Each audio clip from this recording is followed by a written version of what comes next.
Hooty-hoo, all my stock market gamblers. Welcome today. I'm Tall Mike. It's Monday, December 14th. The stock market's open again. We gotta love that.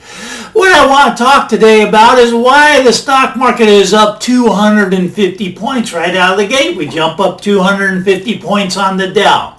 Well, what we got a vaccine coming. We got stimulus coming. Now, what this market's really betting on is the stimulus package, right?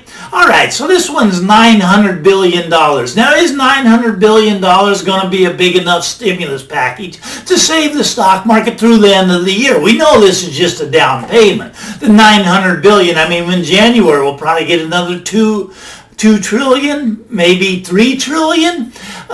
Look, the stock market is like a drug addict, right? Okay, so it's a very sick animal, and the more drugs you shoot in it to keep it alive, it will jump up and dance, right? If you shoot enough drugs in it. We got to keep that market alive. We got to put the drugs in. The drug is the stimulus. And yes, the stimulus does work to goose the market higher. But as you'll notice, like any drug addict, if you keep taking the same amount of heroin, let's say, you pump it in your arm, the same amount as before, it has a less and less effect. It has a lower effect.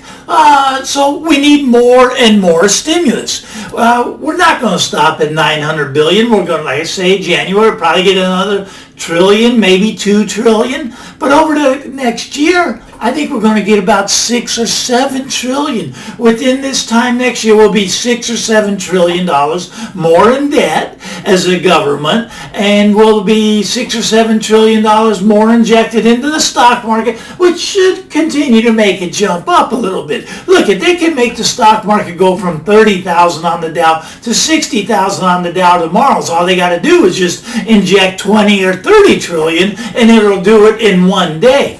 You can make this market jump, but it's artificial. It's artificial. Now I want to talk about a couple things today. Let's talk about Airbnb and DoorDash. These are two recent IPOs. They went public, right? Now, in my day, if you were running a business and you were losing basically $100 million a year, and you continued to lose money year over year, $100 million each year, $100 million each year, and you did this for 10 years, right? What would you do with your company? Well, you kind of go, maybe we should close the company down because it'll never make money. We tried for 10 years to make money. We can't make money. But no, in this day and age of cheap money, what you do is you go public. You go public.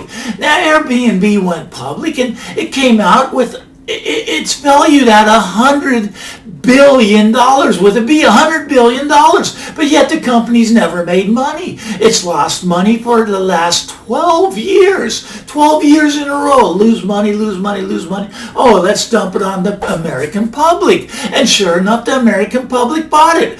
And to be precise, Robinhood traders, they sat there and they bid this up to $165 on its opening day last week. $165. You know what it's trading at today? When I'm recording, this is trading at 127. It went from 165 down to 127.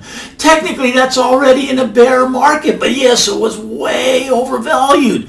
Way overvalued. But that's the thing. When you get this cheap money, you can bid things up. You can buy things that lose money, not just a little money. They lose a ton of money. Don't get me wrong. I love Airbnb. I use it. I buy, it's a great tip for traveling. You rent places. But hey, they got a lot of legal lawsuits now. Do you want Airbnb house right next door to where you live? Now, I live in a quiet little neighborhood, and there used to be one in here that they rented it out Airbnb because we're next to the Apple campus, so they'd fly in executives and they'd be in there for a day, maybe a week, and then the next person moved. There were always people moving in and out. I never knew who my neighbors were. They just moved in and out every day almost. Now, maybe they were a psycho killer. Maybe they were, a pedophile. I don't know. I don't know who they were. I never got to know them because they never stayed. But anyways, there's some legal ramifications. A lot of neighborhoods don't want Airbnb coming into their neighborhood because it does bring in a dangerous element. It can. But I love Airbnb as using it to travel, to go down to Mexico or go to Hawaii. You get a nice Airbnb, right? So that's all great. But look at the stock, 165 to 127. Now, I would have shorted this myself, but they don't let you short a stock that just becomes public. There are no options you can buy yet. So I couldn't buy the put options to make money on the way down here. But that's way overpriced at $100 billion. Don't get me wrong. It's probably, going to bounce back up to that level at some point. Maybe it never gets back to that level. I'm not really sure. I just know that level is way overbought, and that's what we get with crazy money. Let's talk about DoorDash. DoorDash, a lot of competition.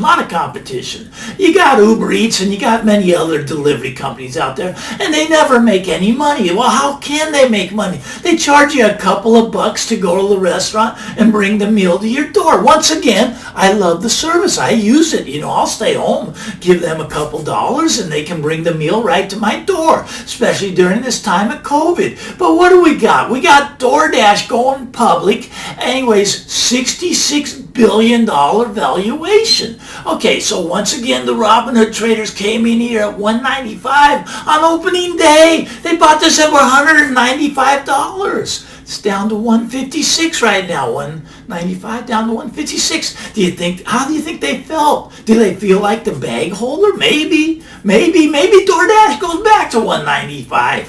I don't know. Maybe it'll get back there, but I don't think so. There's too much competition now. I could see a kid with an old beat up car going to a restaurant going, hey, let me make some deliveries for you. I'll try to survive on the tip money. Don't even pay me. But when you get CEOs in there making, hundreds of millions of dollars to be the CEO of a food delivery company that's losing $100 billion a year, $100 million a year, but they've been losing this money for like 8 years. Is this really a viable business? Is it a viable business to be like a corporation and stuff? Yeah, you can have a delivery service. Maybe some restaurants, they bind together and they make a little coalition. They hire the young guy with the old beat up car to deliver the food. But you know who delivered the food last time to me? What he was driving? He was driving a brand new Mercedes. Now, how can a brand new Mercedes go pick up the food and deliver it to my door for $2? It cannot be done.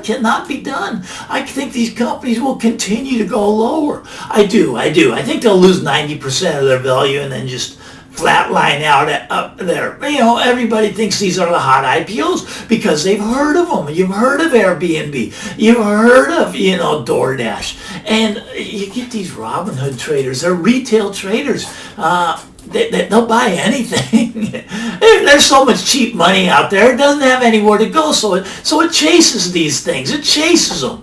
Now, what are they really betting on? Are they betting on that it can double from here? Maybe we can. You print enough money, anything can be bought, and we're going to print more money. I think you really got to protect yourself. I think you got to protect yourself against the government devaluing your money. Oh my goodness! Look at the dollar today. The dollar's just going lower. It's just crapping out today. Your money is worth a lot less today than it was on Friday. Do you know that? I protect myself. I buy gold and silver. Bitcoin's fine too, Anything to get out of the dollar system. The dollar it's a dying breed. I think it's going to go away. I don't think it's going to have purchasing power anymore. Yeah, you'll probably have a lot of dollars because things will keep going up. The stock market keeps going up. You're going to have a lot of those dollars. But what are those dollars going to buy you? Not much. Not as much as they bought you last week. Go to a grocery store. It's wild out there. Prices are just going up. You get less and less and less, and it costs more and more and more. Protect yourself. I'm telling you, protect yourself. I do it with buying gold and silver. I hold the physical. Like I say, Bitcoin, the cryptos are probably fine. If you can get out of the system, get out of the system. Don't leave your money sitting in the banks. Oh my goodness, it's just losing value every day, every week. They keep printing more and more, and they're not going to stop. They're not going to stop. They can't stop. How could they stop? They cannot. They have interest to pay. They have, our debt is so big. Our liabilities of Medicare, of Social Security. We don't have money to pay for this stuff, so we have to print it. It's terrible. It's just terrible. I don't know how we got in this mess. I don't know how our politicians could be such fools. And they are fools. They're fools. They're just going to keep printing the money. Well, anyways, that's what I'm talking about today. We'll see what the week brings. It's early. The markets are open. Get out there and do some trading. I'm Tall Mike, and we'll talk again real soon. But, yeah, I think we're betting on a stimulus right now. We'll see how much they're going to print. Bye-bye now.